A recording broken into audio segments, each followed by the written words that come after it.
অবস্থা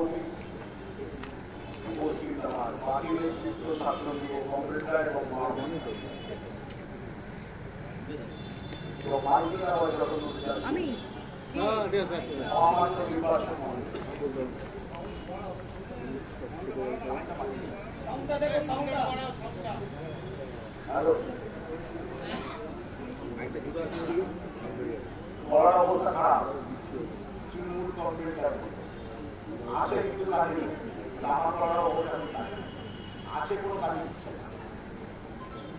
মাইকের আওয়াজ বাড়াতে বলা হচ্ছে, যেমন মমতা ব্যানার্জিকে এখন অনেকে পাম দিচ্ছে, মঞ্চের মাথা থেকে ওমার ঘুরে ঘুরে পাম দিচ্ছে, কিন্তু আমার বলার যেরকম হাল খারাপ হচ্ছে, দিনকে দিন খারাপ হচ্ছে, আরো খারাপ হবে।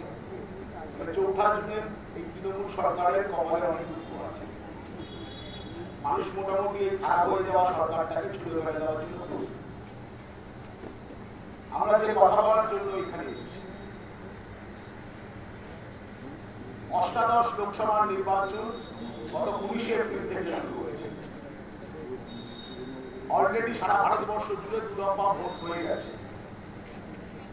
প্রায় 204টের মতো সিট, তাই তো সুজিত? হ্যাঁ, 204টের মতো সিট হচ্ছে অলরেডি ভোট হয়ে গেছে। ওখানকার মানুষ ঠিক করে নিয়েছে আগামী 5 বছর ভারতবর্ষে তারা মসনাদে বসবে। বাদবাকি আর 5 দফা সারা ভারতবর্ষের মানুষ তার রায় দান করবে। আমরা দক্ষিণবঙ্গে আমাদের যাদবপুর সিটে আগামী 1 জুন আমরা ভোটার লাইনে দাঁড়াবো। আমরা ঠিক করবো আমরা কাকে নির্বাচিত করবো আগামী 5 বছর। এখন এই ভয়ঙ্কর তত্ত্ব প্রখর রোদের মধ্যে দাঁড়িয়ে প্রায় 66% মানুষ ভারতবর্ষে যারা 2 দফায় ভোট দিয়েছে, তারা ভোট দেয় কেন? 1 জুন আপনারা ভোট দেবেন কেন? ইভিএম মেশিনের সামনে দাঁড়িয়ে আপনি আপনার মতামত প্রয়োগ করবেন কেন? কি 1 জুন ভোট দেওয়ার পর 4 জুন রেজাল্ট বেরোনোর পর আপনার সব সমস্যার সমাধান হবে না। এর আগে তো 17টা ভোট নির্বাচনে আমরা ভোট দিয়েছি, আমাদের জীবনে সব সমস্যার সমাধান হয়ে গেছে না? হয়নি। তাই আমি ভোট দেবো কেন? তাই আমি লোকের মধ্যে দাঁড়িয়ে 1 ঘন্টা 2 ঘন্টা লাইনে লাগিয়ে ভোট দেবো কেন? অভিনেত্রী দেখার জন্য। কেউ বলেছিল আমাদের দেখতে গেলে হলে টাকা টিকিট কেটে দেখতে হয়, আমাদের যদি জিতিয়ে দাও তাহলে বিনা পয়সা নাকি আমরা ভোট দিই রাম মন্দির বাবরি মসজিদের জন্য। পৃথিবী জুড়ে সংসদীয় গণতন্ত্রে মানুষ ভোট দেয় আসলে তার জীবন যন্ত্রণা থেকে, সমস্যা থেকে মুক্ত হওয়ার আশা। মানুষ ধরে একটা ভোট দিয়ে আমি আমার সমস্যার সমাধান করতে পারি। আর এই যে ভাবনা মানুষের, এই ভাবনাটাকে নিয়ে দক্ষিণপন্থী রাজনৈতিক দল বিভিন্ন সময় বিভিন্ন ভাবে আমাদের সাথে ছলনা করেছে। আচ্ছা, 5 বছর অন্তর অন্তর ভোট কেন হয়? কেন এটা 3 বছর নয়, কেন এটা 10 বছর নয়, 7 বছর অন্তর অন্তর নয়, কেন 5 বছর? আসলে সারা পৃথিবী জুড়ে অর্থনীতির একটা থিওরি আছে। কোন অর্থনৈতিক নীতি গ্রহণ হলে পঞ্চবার্ষিকী পরিকল্পনা 5 বছর তাকে অবজারভেশন করতে হবে। আফটার 5 ইয়ার্স, 5 বছর পর আপনি পর্যালোচনা করবেন ওই অর্থনৈতিক নীতিটা ঠিক হয়েছে কিনা সমাজের জন্য। একইভাবে মানুষের জীবনে দেখবেন 5 বছরের প্রথম জন্মদিনটা প্রতিটা বাবা মায়ের কাছে তার সন্তানের জন্য অনেক বেশি।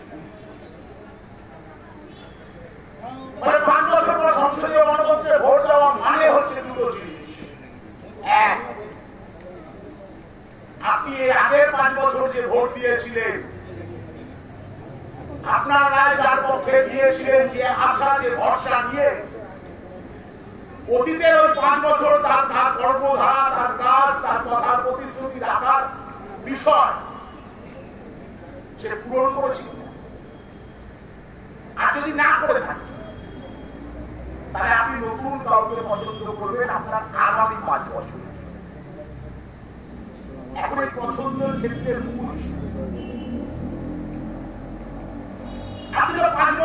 যে লোকটা ছিল তার কাজ জানেন, দেখেছেন। কল্লোলকে ভোট দিয়ে জিতিয়েছিলেন গত 5 বছর আগে। কল্লোল কেমন কাজ করেছে, সংসদে গেছে না টিকটক করেছে না হাওয়ায় ঘুরে বেরিয়েছে আপনি জানেন। আপনার খুব রাগ কল্লোল, আপনি চান মনে প্রাণে কল্লোলকে এবার পরিবর্তন করুন। পরের প্রশ্নটা আসে কাকে আনবো, আর এই কাকে আনবো প্রশ্নটা যখনই আসে আপনার সামনে, তখন একটা নতুন খেলা আপনার সামনে তৈরি করা হয়। তখন আপনার সামনে তৈরি করা হয় একটা ভাবাবে,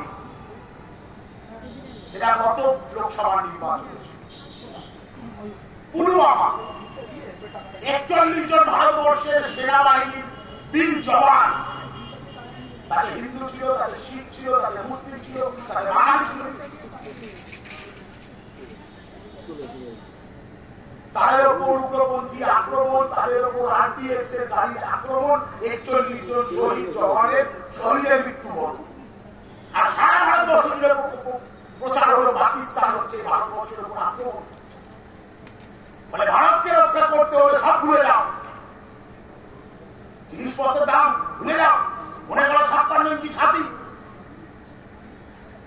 ভারতকে রক্ষা করতে পারবে নরেন্দ্র মোদী, আশা ভুলে যাও, প্রতিশোধ নিতে হবে পাকিস্তানের বিরুদ্ধে। বলে যারা সেদিন পদ্ম ফুলের ভোট দিয়েছিল ইভিএম মেশিনে একটা করে বোতাম মেরেছিল, তারা ভাবছিল এই একটা মিসাইল করলো ইসলামাবাদে। আমার ভাইকে মেরেছে পদ্ম ফুলে, এই একটা মিসাইল করলো লাহোরে। মানে ভারতবর্ষ জুড়ে জাতীয়তাবোধ, দেশাত্মবোধ। আপনি বিজেপির বিরোধিতা করা মানে দেশের বিরুদ্ধে চলে যাচ্ছে। আর পুলওয়ামা 41 জন শহীদের এখন সব ভুলে গেল কংগ্রেস সিপিএম, এখন সব মিলে পদ্ম ফুল। সারা ভারতবর্ষের মানুষ গণহিস্টোরিয়ার মতো ভোট দিয়েছিল বিজেপি। আপনি 5 বছর পর আলোচনা করবেন না যারা শহীদের মৃত্যুবরণ করলো, তাদের যারা হত্যা করেছিল হত্যাকারীর তদন্তের রিপোর্ট কি, কারা শাস্তি পেয়েছে? আজকে দেখবেন সোশ্যাল মিডিয়াতে একটা ভিডিও ঘুরছে, পুলওয়ামায় নিহত শহীদের স্ত্রী কাঁদছে আর সরকারের বিরুদ্ধে। সে বলছে আমার স্বামীকে যারা হত্যা করেছিল তাদের বিচার হলো না, তাদের তদন্তের রিপোর্ট প্রকাশ হলো না। আজকে বলছে মোদী, আজকে বলছে অমিত শাহ, পশ্চিমবাংলায় এতবার চলে আসে সারা ভারতবর্ষ জুড়ে বেড়াচ্ছে বলে, আর বলছে পুলওয়ামার কথা। আপনি করবেন না? যারা পদ্মফুলে ঝান্ডা নিয়ে আপনার বাড়ির সামনে গেছে তাদের প্রশ্ন করবেন না? এবার শোনো তো, গতবার তো পুলওয়ামার জন্য তোমাদের ভোট দিয়েছিলাম, সাংসদ শহীদদের যারা হলো সৈন্যরা তাদের রিপোর্ট কি? আসলে মোদীর দরকার ছিল গদি, বলে বুঝেছিল পুলওয়ামা। তৎকালীন কাশ্মীরের রাজ্যপাল বিজেপির নেতা, সে কি বলছিল? পুলওয়ামা ঘটার পর মোদী আমায় বলেছিল যে আপনি যা জানেন এখন বলবেন না, মিলিটারিতে হেলিকপ্টার করে না নিয়ে এসে আইবি রয়ের রিপোর্ট ছিল যে সড়ক পথে আসলে আক্রমণ হতে পারে, তারপরেও তাদের সড়ক পথে নিয়ে আসা হয়েছিল। আসলে মোদীর দরকার ছিল লাশ, দেশাত্মবোধ না। 2014 সাল ছিল করাপশনের বিরুদ্ধে দুর্নীতিমুক্ত সরকার, নীরব প্রধানমন্ত্রী নয়, সরব প্রধানমন্ত্রী। মনমোহন সিংকে সরাও, নিয়ে আসো মোদীকে। একটা হাওয়া, এবার সেই হাওয়া চরম দক্ষিণপন্থা কখনো গণহিস্টোরিয়া ছাড়া ভোট পায় না। সুস্থ স্বাভাবিক পরিবেশ সমাজে চরম দক্ষিণপন্থা বাড়লে হবে না। ফলে যে কারণে এবছর 22শে জানুয়ারি রাম মন্দিরের প্রতিষ্ঠা, রামলালার প্রাণ প্রতিষ্ঠা করবে নাকি মোদী। সারা ভারতবর্ষ জুড়ে রাম মন্দিরের হাওয়া তোলার চেষ্টা হয়েছে। এবার মানুষ বলছে না বিজেপি ভালো, হিন্দু খাতরে মেয়ে, হ্যাঁ তাহলে সবাই হিন্দু মিলে চলো, পবিত্রতম কাজ মোদীকে ভোট দেওয়া, বিজেপি হাত শক্ত করার না। এবার হিন্দুরা বলছে না, হিন্দুরা বুঝেছে হিন্দু খাদ্যে মেয়ে নয়, খাদ্যে মেয়ে ভারতবর্ষের আপামর জনগণ। যারা না খেতে পেয়ে মারা যাচ্ছে তারা, যে কৃষক ফসলের ন্যায্য দাম পাচ্ছে না তারা, যে ছেলেটা পাস করে যে মেয়েটা পাস করে কাজ করছে না তারা ছাত্র মেয়ে, হিন্দু ছাত্র মেয়ে নয়। দেখবেন যে কারণে এবারের নির্বাচনে অদ্ভুত ভাবে একটা নিরাপত্তা চলছে ভারতবর্ষে। আরে মোদী 10 বছর সরকারে ছিল, বলবে এবার কি কাজ করেছে? বলেছিল না না খাইবে না খাই দুঙ্গা, তাহলে বড় উপায় কেন রামের কাছে যেতে হচ্ছে, কেন রামের পা ধরতে হচ্ছে, কেন রাম মন্দির বলতে হচ্ছে, কেন স্কুবা ড্রাইভ দিয়ে সমুদ্রের গহ্বরে ঢুকে পড়তে হচ্ছে হাতে মন্দিরের পালক, কেন অমরনাথে গিয়ে ধ্যান করতে হচ্ছে? বুক বাজিয়ে বলে 10 বছর আগে বলেছিলাম দুর্নীতিমুক্ত প্রশাসন, না খাইবে না খাই দুঙ্গা, বছরে 2 কোটি বেকারের চাকরি, 15 লক্ষ টাকা করে ব্যাংক অ্যাকাউন্টে মানুষের টাকা ঢুকে যাবে। এই দেখো আমি মোদী 14 সালে যা বলেছি তাই প্রমাণ করে দেখিয়েছি। পারতো নাকি সিপিএম, পারতো নাকি কংগ্রেসের পথসভা করা? সবার সহ আমার অ্যাকাউন্টে যদি 15 লাখ টাকা ঢুকতো আমি পারতাম এই বিজেপির বিরোধিতা করতে? ঘুরতে হবে নাকি নরেন্দ্র মোদীকে সারা ভারতবর্ষ দিয়ে? আসলে তুমি যা কাজ করেছো তার প্রতিশ্রুতি পালন করো। দেখবেন এবার একটা হাওয়া পেয়েছিল 400 পার, সবাই মিলে বলছে এবার 400 পার দেয়ারও দিচ্ছে, আগলিবার 400 পার। শুভেন্দুও বলছে, অমিত শাহ বলছে, মোদীও বলছে। কেন বলছে? 272টা সিট পেলেই তো সরকার তৈরি হবে। আচ্ছা আর একটু ভালো লাগবে 300, গতবার 303 পেয়েছি। আচ্ছা গতবার 303 পেয়েছিলাম, এবার আমি একটু বাড়ছি, আর একটু ভালো লাগবে, তাহলে 320, 350, কেন 400? কারণ তুমি সংবিধানটা পাল্টাতে চাও। তুমি আসলে ভারতবর্ষের মানুষের ভোট দিয়ে ভারতবর্ষের মানুষকে সংবিধানে ছুরি মারতে চাচ্ছ, যে সংবিধান আমাদের ধর্মনিরপেক্ষতা, গণতন্ত্র, সমানাধিকার, নারীর অধিকার শিখিয়েছে। তুমি তাকে ভাঙতে চাচ্ছ, তুমি তাকে শেষ করতে চাচ্ছ। আমরা বলছি 400 পার ভুলে যান, এখন মোদিও আর বলছে না 400 পার। লাস্ট 2 দফা নির্বাচনে বিজেপি আমাদের থেকে সবচেয়ে ভালো বিজেপি বুঝেছে, আরএসএস বুঝেছে। এবার 200টা সিট পাওয়াই হচ্ছে চাপে। ও প্যান্ট বানাতে গেছে এক দোকানদারের কাছে, গিয়ে বলে দাদা আমি কাপড় নিয়ে এসে প্যান্টটা বানিয়ে দেবে, ফুল প্যান্ট। বলে কত মজুরি? বলে 350 টাকা। বলে আচ্ছা যদি হাফ প্যান্ট করে দেবে 50 টাকা। বলে দাদা হাফ প্যান্টটি বানিয়ে দেয়, কিন্তু হাফ প্যান্টটা ঝুলটা বড়। মোদীর অবস্থা এখন তাই হচ্ছে, আর 400 বার হচ্ছে। কারণ মোদী উঠেছে 200 ধরে রাখতে পারবে কেন?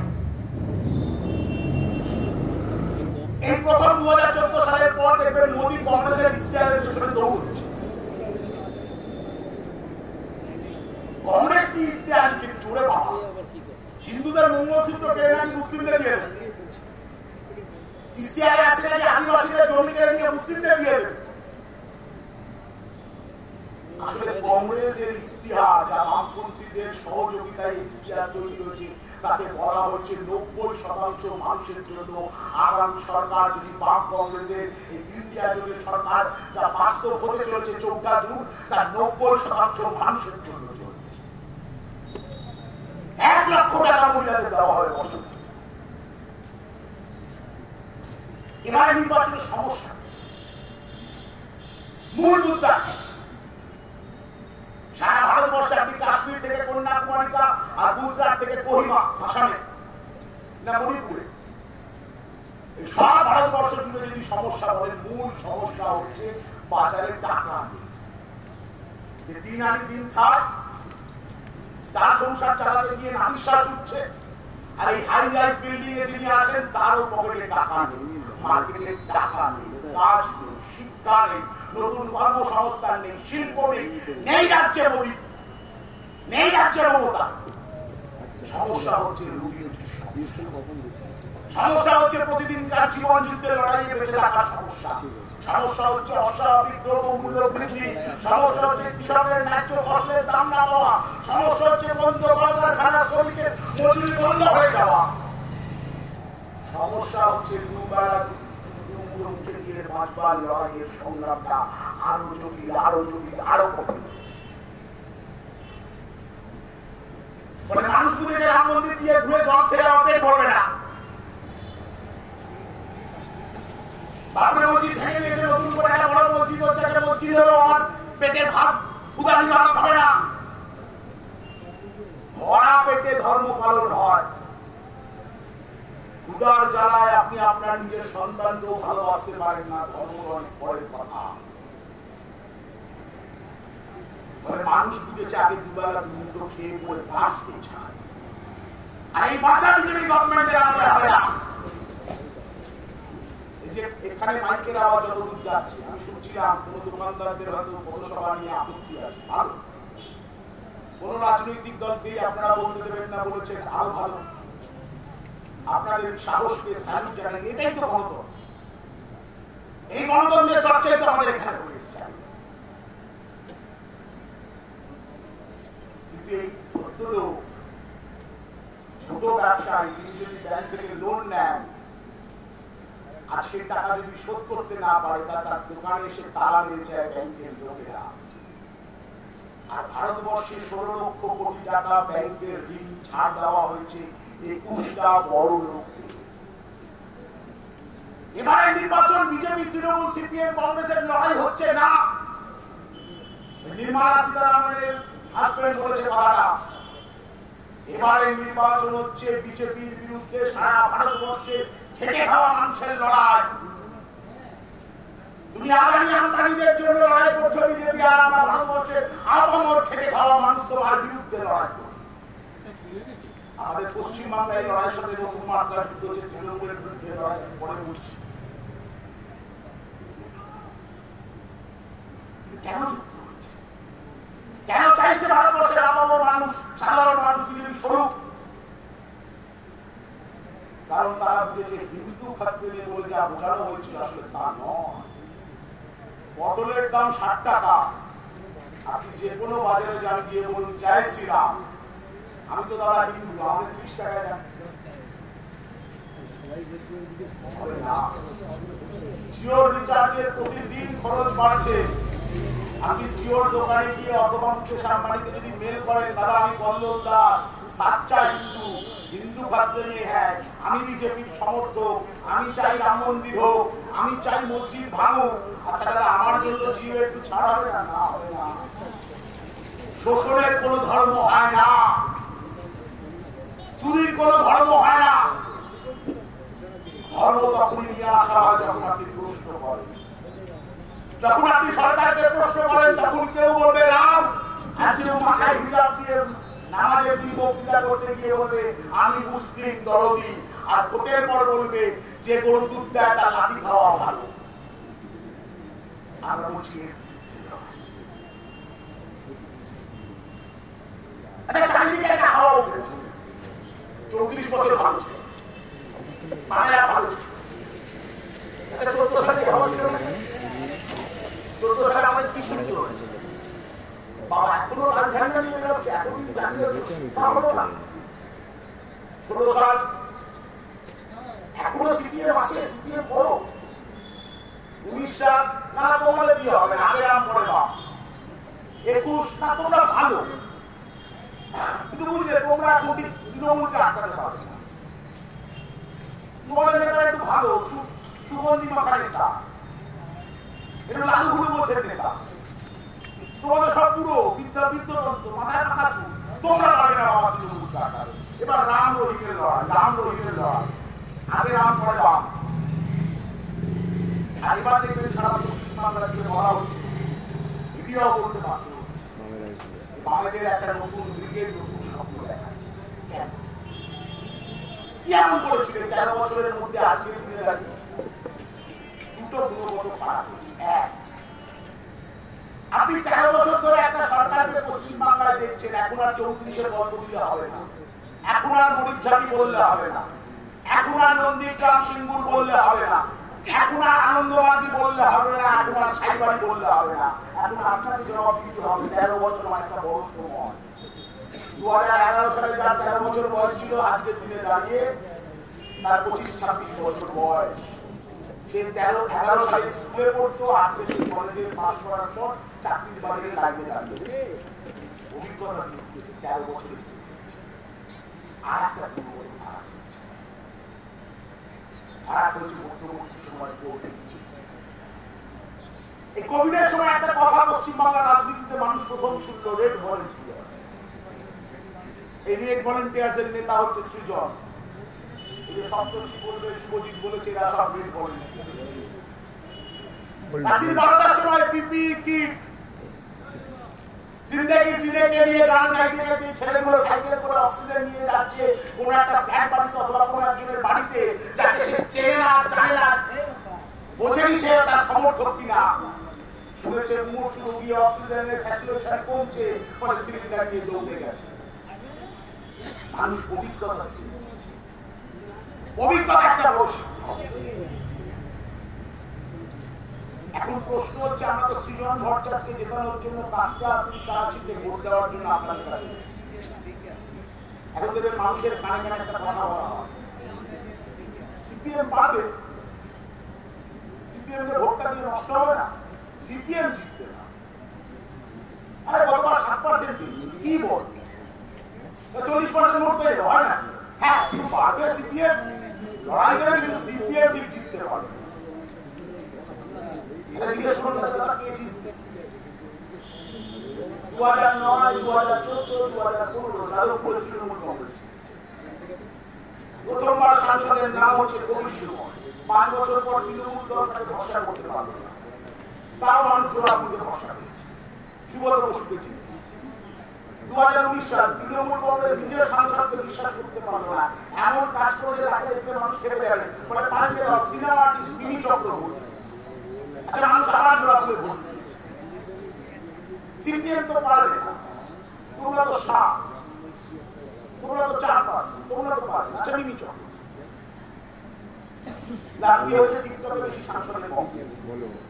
যে সিএ নিয়ে একটা কথা হচ্ছে, সেই সিএ বিল যদি না হয়, সেদিন মিমি চক্রবর্তী সংসদে উপস্থিত ছিল না, তিনি শুটিং করতে ব্যস্ত ছিলেন না। তো আপনি ভোট কাকে দেবেন? আমরা সিপিএমকে বললি রাস্তায় তারা ভোট দেবে না, আমরা বিশ্বাস করি।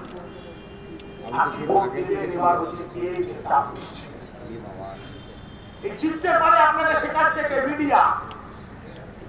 দেখেন আমাদের খবর মিডিয়া দেখাবে না, তার কারণ ইলেকট্রাল বন্ডের টাকার ভাগ যেমন বিজেপি তৃণমূল পেয়েছে, তেমন মিডিয়া হাউসগুলো পেয়েছে। এই মুহূর্তে দাঁড়িয়ে 75% মিডিয়া হাউসের মালিক হচ্ছে আদানি আম্বানিরা। আমাদের কংগ্রেসকে দেখলে পাড়ার এই লোকটাকে দেখতে মানুষ কি বলে, তোমাদের না ঠিক দেখতে পাচ্ছি না লড়াই।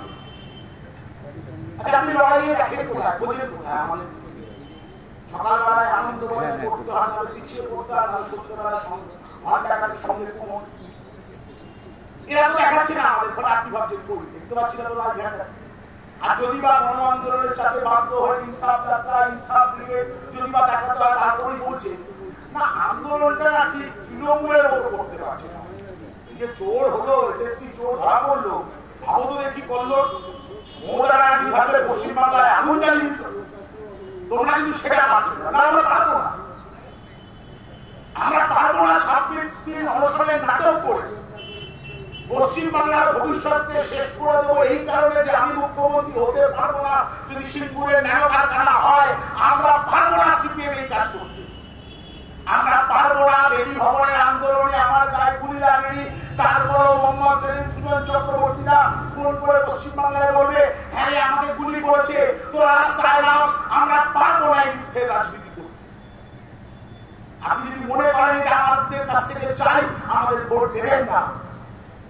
এত বিরোধিতা সত্ত্বেও কালকে যদি মমতা ব্যানার্জি বলে সিংপুরে আবার কারখানা হবে, আমরা লাল ঝান্ডা দিয়ে ওরা বসে দাঁড়াবো, কারণ আমাদের এছাড়া বলে তোমাদের ভোট দিয়ে আপনাকে সরকারও যাবে। আচ্ছা, ভোট মানে সংসদীয় গণতন্ত্র, সরকার তৈরি করা, শুধু সরকার। আমরা ভোট দিয়ে সরকার তৈরি করার সাথে সাথে বিরোধী তৈরি করি। 2019 সালে মিমি চক্রবর্তী যারা ভোট দিয়েছিলেন, তারা হারিয়েছিলেন। সেদিন কি তৃণমূলের সরকারের যাওয়ার কমিটমেন্ট ছিল না? আপনি জানতেন, বিশ্বাস করতেন তৃণমূল সরকারে যাবে।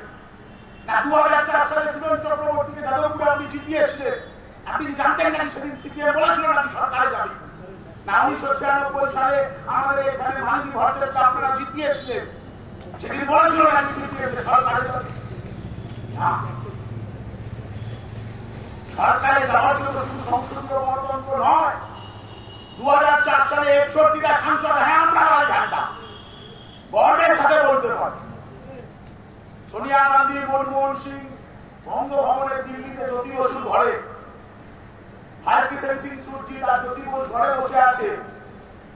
সোনিয়া গান্ধী আর মনমোহন সিং এসে বলছে উপপ্রধানমন্ত্রী সহ আর 10টা মন্ত্রী তোমাদের দিচ্ছি, তোমরা মন্ত্রিসভায় যোগ করো। বলা হয় সরকারে যাবে, মন্ত্রী হবে। আচ্ছা মন্ত্রী হয়ে লাভ নাই, করে লাভ নাই। অনেক তো মন্ত্রী দেখলাম পশ্চিমবঙ্গে, রেলমন্ত্রী কখনো মুকুল রায়, কখনো দীনেশ ত্রিবেদী, কখনো মমতা ব্যানার্জি, লাভই হচ্ছে। কিন্তু আমরা বামপন্থীরা 2004 সালে মন্ত্রিত্ব চাইনি, মন্ত্রিত্ব নিয়ে আমরা বলেছিলাম কমন মিনিমাম প্রোগ্রাম, 100 দিনের কাজ, রেগা, বনাঞ্চল অধিকার আইন, আদিবাসীদের আরটিআই আইনকে প্রয়োগ করতে হবে। মানুষের অভিমুখে তুমি সরকার চলো, আমরা তোমার সমর্থন। সেই রেগার টাকা চুরি করে আজকে এই সব কথা হচ্ছে। আমরা বলছি সরকারে যাওয়াটা বড় কথা নয়, তার যেটা হচ্ছে কে আপনার কথা বলবে সংসদে গিয়ে। আর 31 বছরের বাচ্চা ছেলে যাদবপুর ইউনিভার্সিটিতে মাস্টার আছে, কোভিডের সময় কাঁধে অক্সিজেন নিয়ে কোভিডের বাড়িতে পাশের বাড়ির লোক দরজা খুলে নিয়ে ব্যানার বেঁধেছে বাঁশ দিয়ে, পাড়ার মধ্যে জানা যায় কারোর বাড়িতে কোভিড হয়েছে, পাড়ার প্রতিবেশীরা বাঁশ দিয়ে ব্যারিকেড করেছে, ওটা কোভিড নয়, ওখানে যাবো না। আর এই সৃজনের নেতৃত্বে বাচ্চা বাচ্চা ছেলেরা সেদিন গেছিল। আমরা বলছি সমাজের এই অক্সিজেনের কম হয়েছে, স্বল্পতা, সমাজের অক্সিজেন সিলিন্ডার লাগবে। আর সৃজনরাই হচ্ছে এই সমাজে যোগ্য রেড ভলেন্টিয়ার, যারা সমাজে অক্সিজেন সাপ্লাই করে এই কৃষকের কান্না, বেকার যুবকের কান্না, শ্রমিকের কান্না, মানবের কান্না বোঝাতে পারবে বলে সৃজনকে সংসদে পাঠাবে। আমরা বলছি এবারে নির্বাচন আপনারা ঠিক করছেন, আমি কার পক্ষে। আগামী আমদানি 16 কোটি টাকা ঋণ ছাড় নাকি কৃষকের ন্যায্য মূল্যে ফসল, শিক্ষান্তের কাজ, দুর্নীতি মুক্ত সমাজ, এসএসসি দুর্নীতি থাকবে না, যারা দুর্নীতি করেছে তাদের জেলে ঢোকা যাবে, কোনো সেটিং নয়, রাজনীতি সেটিং নয়।